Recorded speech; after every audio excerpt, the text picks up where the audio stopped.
उमरिया से, जहां मुख्यमंत्री डॉक्टर मोहन यादव संबोधित कर रहे हैं। नर्मदे महारानी की। आज उमरिया जिले में राज्य स्तरीय पैसा सम्मेलन और ये हमारा बाघ की दहाड़ वाला और वनों का संसार, जिसका अपने आप में एक अलग परमात्मा ने भाग्य लिखा है।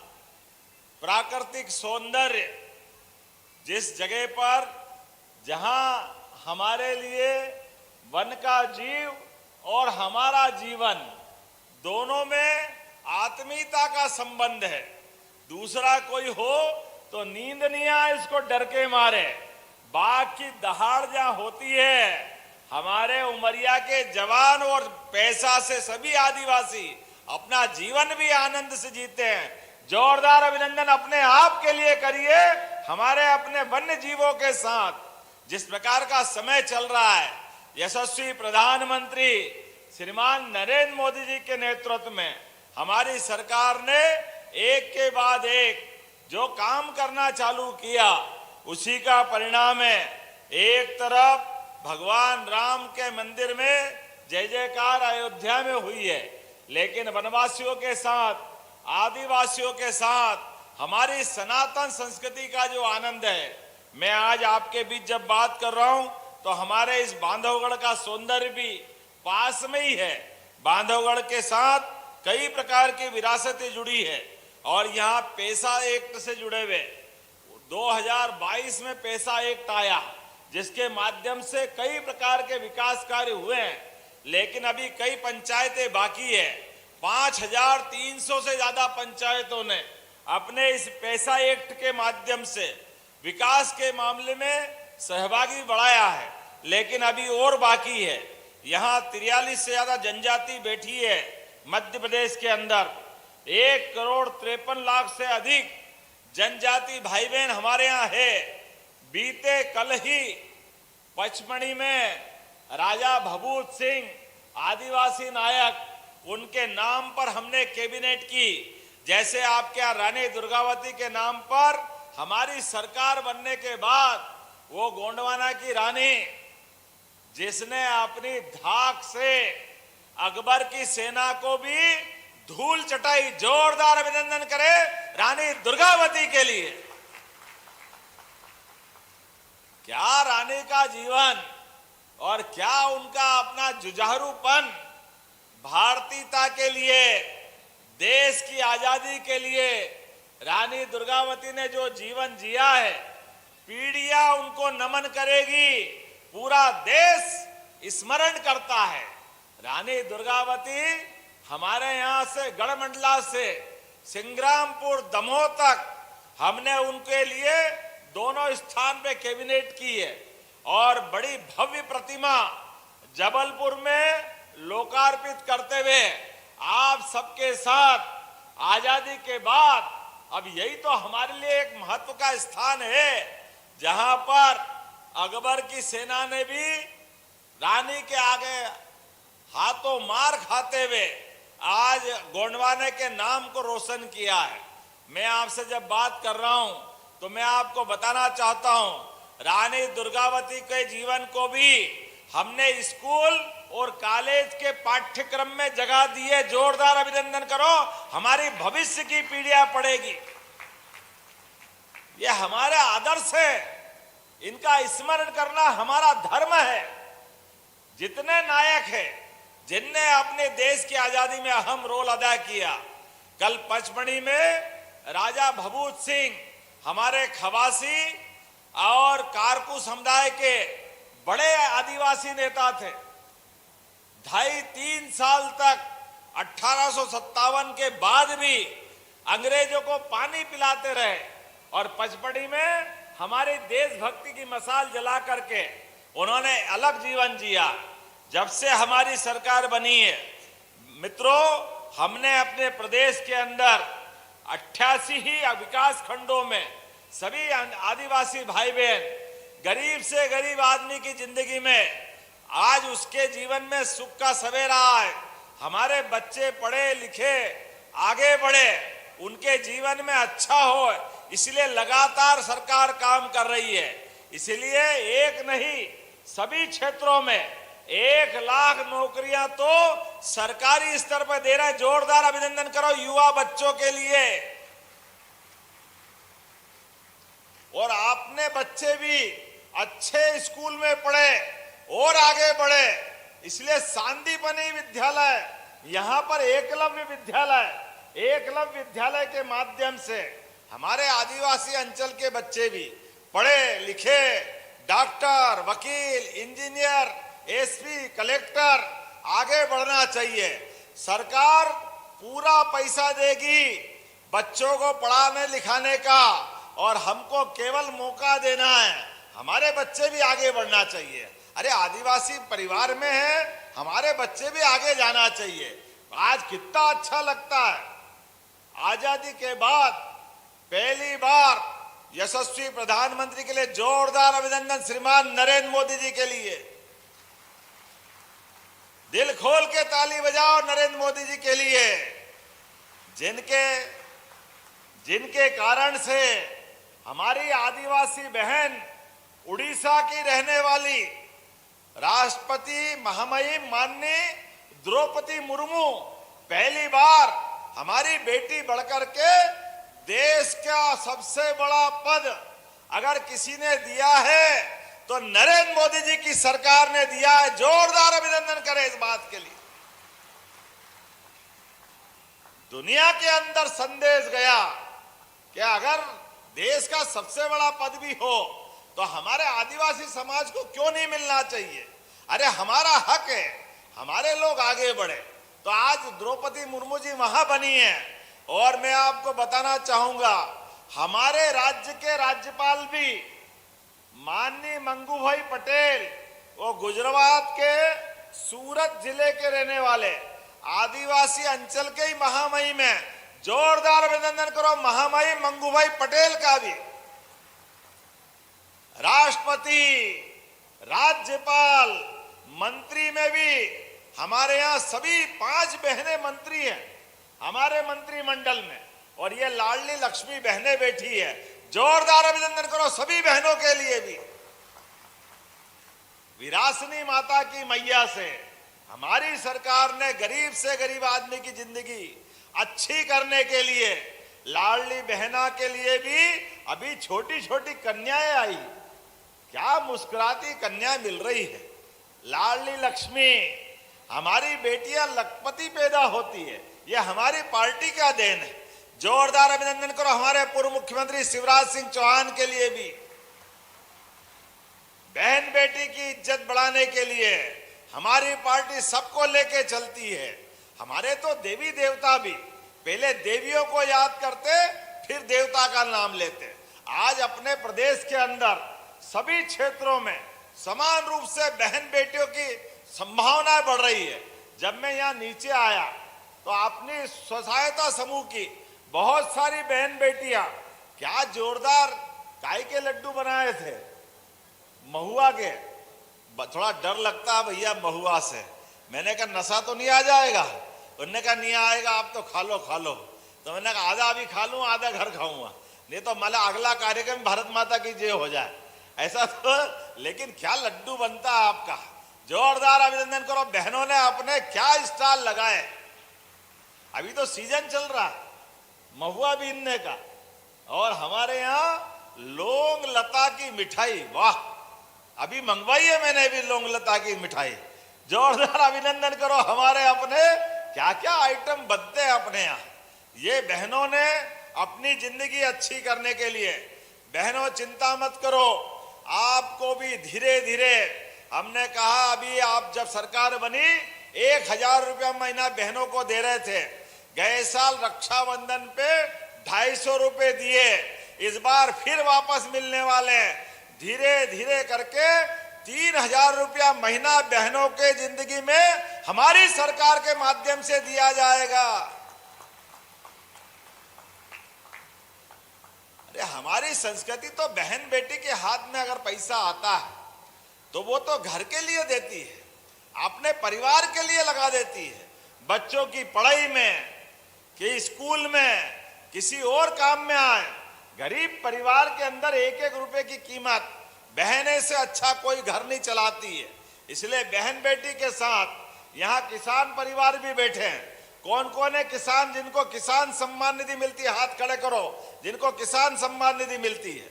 आप भी चिंता मत करो, लगातार आपको भी ये पैसे मिलते जाएंगे। और जो दूध का उत्पादन करता, कौन कौन उत्पादन करता है दूध का? हाथ खड़े करके बताओ। जिनके घर गाय भैंस है, अपने घर में गाय भैंस है और दूध का उत्पादन कर रहे हैं। हमारी सरकार अब दूध उत्पादन को भी बढ़ावा देने वाली। दूध उत्पादन में अभी मध्य प्रदेश पूरे देश में तीसरे नंबर पे है। 9% दूध हमारे यहाँ होता है, लेकिन हमने संकल्प किया है दूध की राजधानी बनेगी, दूध की राजधानी मध्य प्रदेश। और हमारे यहाँ तो हजारों साल से दूध दही की नदियां बहती थी, ऐसा माना जाता है। हमारे यहाँ जिसके घर गाय वो गोपाल, और जिसके घर गाय का कुल वो घर गोकुल। ऐसे में हमारे लिए जब अयोध्या में भगवान राम मुस्कुरा रहे हैं तो गोपाल कृष्ण मुस्कुराना चाहिए कि नहीं मुस्कुराना? बोलिए गोपाल कृष्ण भगवान की। जब गोपाल कृष्ण की बात करते हैं तो हमारे विरोधी कांग्रेसी कहते हैं आप भगवान का नाम क्यों लेते हो? अब मेरे समझ में नहीं आता है। अरे भगवान का नाम नहीं लेंगे तो क्या कंस का नाम लेंगे, रावण का नाम लेंगे? इनको तो शर्म आती नहीं है। ये तो कभी ये बात करते नहीं है। हम जब करते तो इनको पता नहीं क्या हो जाता है। अरे आप देखो पड़ोस का पाकिस्तान, पाकिस्तान की सेना ने सीमा की सरहद पर हमारे अपने जम्मू कश्मीर जैसे स्वर्ग से सुंदर राज्य के अंदर निहत्ते पर्यटकों के लिए एक इंदौर की बेटी और उसका पति भी गया था LIC वाला, पहलगांव के अंदर बगीचे में बैठे। और ऐसे में इन नापाक लोगों ने सेना के बजाय निहत्ते नागरिकों को गोलियों का निशाना बनाया। बहन बेटी के सुहाग पर गलत निगाह डाली, उसका सिंदूर मिटाने का काम किया। जोरदार अभिनंदन करो यशस्वी प्रधानमंत्री के लिए, दोनों हाथ खोल करके। जो हमसे टकराएगा, जो हमसे टकराएगा, बहन बेटी के सुहाग पर नजर डालने वालों के लिए हमारी बहादुर सेनाओं ने, जोरदार अभिनंदन करो हमारी सेना के लिए। क्या बहादुरी से युद्ध लड़ा, और जैसे पलक झपकती है और पता नहीं चलता है। इतने कम समय में पाकिस्तान और उसकी सेना के और आतंकवादियों के साथ क्या व्यवहार किया कि मालूम पड़ गया पूरे देश में। नरेंद्र मोदी जी बचाओ बचाओ बचाओ, वहां के नेता हाथ पांव जोड़ते नजर आया। जोरदार अभिनंदन करो हमारी बहादुर सेना के लिए। बदलते दौर में देश बदला है, हमारे दुश्मनों को ठिकाने लगाने के लिए। अब देश वो नहीं रहा जो बॉर्डर पे गोली चले और हम देखते रहें। हमारी इसी धरती पर यशस्वी प्रधानमंत्री ने 4 दिन पहले भोपाल में ही बोला है, अब हमारी सीमा की तरफ से दुश्मन अगर गोली चलाएगा, हमारे यहाँ गोला चला के जवाब देंगे। गोला चला के, ये बदलते दौर का भारत है। गोली का जवाब गोले से। हमारे लिए तो आज अपना देश, आज दुनिया में 3 देश एकमात्र ऐसे बचे हैं, एक इजराइल, एक अमेरिका, अब तीसरा देश भारत हो गया, जो अपने दुश्मनों से निपटने के लिए अपने घर में नहीं, उनको उनके घर में मार के आते हैं। ये भारत और भारत की सेनाएं हैं। हमारे घर में आकर के आतंकवाद की घटना करो और हम बर्दाश्त करेंगे, कभी नहीं हो सकता है। इसका विरोध पूरे तौर पे होता है। और आप तो माननीय प्रधानमंत्री के शासनकाल में आप सबके लिए भी वापस से सर्वे हो रहा है। जो गरीब आदमी का घर का मकान पक्का नहीं है, आप में से किन किन के मकान पक्के बन गए? हाथ खड़े करके बताओ। माननीय प्रधानमंत्री आवास योजना के अंतर्गत आप जिनके बचे हैं, दोबारा सर्वे हो रहे हैं, एक भी व्यक्ति नहीं बचेगा जिसका मकान कच्चा रहने वाला है। जोरदार अभिनंदन माननीय मोदी जी का करें। हमारी सरकार ने तय किया है, हमारे आदिवासी अंचल में, शहर में, गांव में, सब दूर 2028 तक अन्न के माध्यम से भी किसानों के लिए उनके जीवन में भी बदलाव लाते हुए, जिनके घर में अभी कनेक्शन है बिजली के, अब हमारी सरकार नए कनेक्शन को 5 रुपए में कनेक्शन देने वाली है। 5 रुपए में गरीबों की सेवा करने के लिए जोरदार अभिनंदन करो। ये हमारे किसानों के लिए सेवा है। गरीब आदमी का जीवन अच्छा हो, इसलिए हमारा प्रयास है। इसलिए बिजली का कनेक्शन 5 रुपए में देने वाले हैं। और उससे आगे बढ़कर अभी तो बिजली का बिल भरते हो, अभी अग्रवाल जी भी बता रहे थे कि मेरे यहाँ एक ग्रिड लगा दो।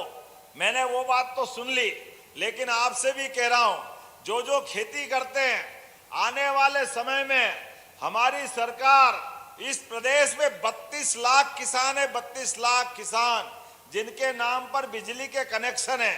2 लाख टेम्परेरी और 30 लाख परमानेंट हमने तय किया है। आप सबको सोलर पंप के माध्यम से बिजली की सारी व्यवस्था फ्री करने वाले हैं, बिजली के बिल से छुट्टी कराने वाले। ना रहेगा बांस, ना बजेगी बांसुरी। सोलर पंप लगाओ, अपने घर में बिजली बनाओ, अपनी फसल खुद उगाओ, सारे काम करो। केवल 10% राशि में हमारे किसानों को सोलर पंप देने वाले हैं। और अभी तो बिजली का बिल हमसे पैसे लेते थे सरकार वाले, बिजली के बिल के माध्यम से। अब उल्टा काम होगा, सोलर पंप से आप बिजली बनाओ, पहले अपनी खेती कर लो, आपका मकान में हो तो मकान में जला लो, और उसके बाद बचे तो सरकार को बेच दो। सरकार के माध्यम से आपको पैसे दिए जाएंगे, ये हमारी सरकार ने तय किया। किसानों को उनकी आय बढ़ाने के लिए फसल से भी आमदनी हो, दूध उत्पादन से भी आमदनी हो, और बिजली के बिल से छुट्टी, और ज्यादा बिल हो तो सरकार को दे दो बिजली, सरकार बिजली खरीदेगी किसान की आमदनी बढ़ाने के लिए। इसलिए हमने बड़े बड़े किसान मेले चालू करे। अभी तक तो हमारे सभी देवी देवताओं के मेले होते हैं, नवरात्रि का मेला, दिवाली का मेला, दशहरे का मेला। अब हमने किसानों की जिंदगी अच्छी करने के लिए स्वर्गीय भारत रत्न अटल बिहारी वाजपेयी जी के लिए जोरदार अभिनंदन करो। अटल बिहारी वाजपेयी जी के लिए, अटल बिहारी वाजपेयी जी का 100वां जयंती वर्ष चल रहा है, और 100वें वर्ष के आधार पर शताब्दी के लिए हमारी सरकार ने तय किया है, पूरे साल अटल जी के नाम पर मेले लगाए जाएंगे। किसान हितैषी सभी प्रकार की योजना चालू की जाएगी, जिसके माध्यम से हमारे किसानों की आय बढ़े, उनकी अच्छी फसल हो, उन्नत प्रकार का बीज मिले, अच्छी बागवानी हो, अच्छी सब्जियां बने, और सब्जियों के लिए अच्छे दाम मिले, और दाम के बाद भी फसल का फ्रूट प्रोसेसिंग के माध्यम से कृषि आधारित उद्योग लगा करके हम उनको अपनी फसल का ठीक कीमत दिलाएंगे, और उसके माध्यम से रोजगार खड़े करेंगे। हमारे जीवन में किसानों की जिंदगी अच्छा करने के लिए यशस्वी अटल बिहारी वाजपेयी जी का आधार पर हम लगातार ये अभियान चला रहे हैं। इसलिए इस साल को हमने उद्योग और रोजगार वर्ष का नाम दिया है। तो अटल बिहारी वाजपेयी जी के नाम पर 12, 13, 14 अक्टूबर को बड़ा कार्यक्रम भोपाल में होगा, लेकिन उसके पहले पूरे प्रदेश के अंदर जगह जगह ऐसे कार्यक्रम चलते जाएंगे जिसमें किसानों की आय बढ़े, युवाओं को काम मिले, बहनों को रोजगार मिले, सबकी जिंदगी बढ़िया हो। और तो और आपके यहाँ सिकल सेल एनीमिया, अभी मैं आयुष्मान कार्ड देख रहा था, अब तो और नया बदलाव आया है। अभी तक तो एम्बुलेंस घायल हो जाए तो एम्बुलेंस आती थी, आती कि नहीं आती थी एम्बुलेंस। अब हमने तय कर दिया, सड़क पे बैठे हैं, कोई गाड़ी से एक्सीडेंट हो जाए और कोई कारण से घायल मिले तो व्यक्ति डरता था हाथ लगाने, भैया पुलिस ले जाएगी, पकड़ लेगी। अरे चिंता मत करना, आप घायल को उठा करके हॉस्पिटल पहुंचाओ, 25,000 रुपया हमारी सरकार देने वाली है गरीब घायल आदमी को हॉस्पिटल पहुंचाने वाले के लिए। अरे बीमार घायल आदमी वहां पड़ा है, उसको दवाई की जरूरत है, इलाज की जरूरत है। मानवता ये कहती कि आप ध्यान रखो, ऐसे में उसको छोड़ के भागना ये कायरता है। यशस्वी प्रधानमंत्री के आशीर्वाद से हमने कहा जो हॉस्पिटल पहुंचाएगा उसको 25,000 रुपया देंगे, 25,000 रुपया। राहगीर योजना के माध्यम से आजकल पेट्रोल की गाड़ी है, डीजल की गाड़ी है, स्कूटर मोटरसाइकिल है, हो गई घटना, उसकी जान बचाना जरूरी है। और अभी तक तो 108 में एम्बुलेंस आती थी घायल को ले जाने के लिए। अब हमने और आगे बढ़ के योजना बनाई कि हमारे आदमी की, गरीब से गरीब आदमी की भी जान बचना चाहिए।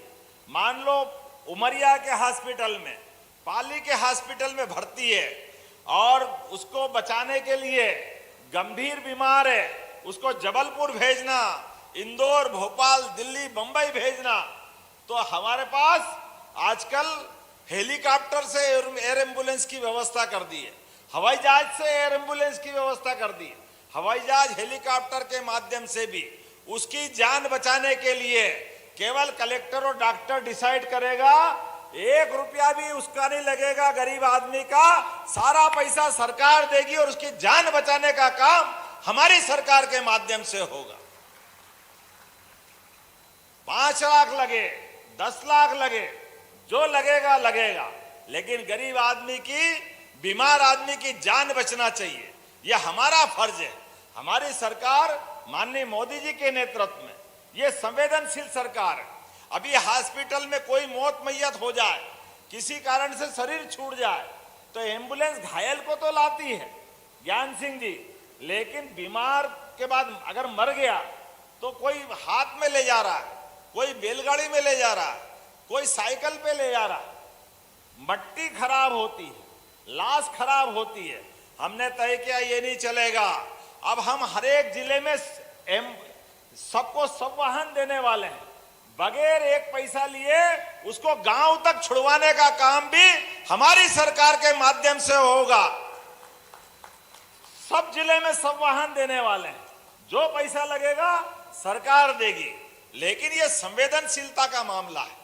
ये गरीब आदमी के लिए जीवन में पहले तो व्यक्ति चला गया, अब ले कैसे जाए, इज्जत खराब होती है। ऐसे माननीय प्रधानमंत्री के शासनकाल में ये नहीं हो सकता है कि लोग हाथ में ले जाए, साइकिल पे ले जाए, काय के लिए ले जाएंगे?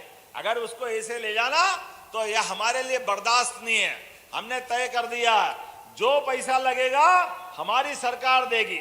सब दूर सब वाहन देने वाले एक एक स्थान पर, ऐसी एक नहीं बहुत सारी बातें मैं बता सकता हूं, लेकिन आज तो समय की कमी है। मैं एक और जगह जाने वाला हूं और आज मैंने सोचा विरासनी माता का दर्शन करके जाऊंगा। अरे क्या माता जी आशीर्वाद देती। मैं शिक्षा मंत्री बन के आया था, आशीर्वाद लेके गया तो आपने मुख्यमंत्री बना दिया। क्या मैया का आशीर्वाद मिलता है। बोले विरासनी माता जी की। हमारे लिए अपने देवी देवताओं पे सम्मान के साथ आदर्श रूप में श्रद्धा के आधार पे मानो, भगवान अपने आप सुनता है।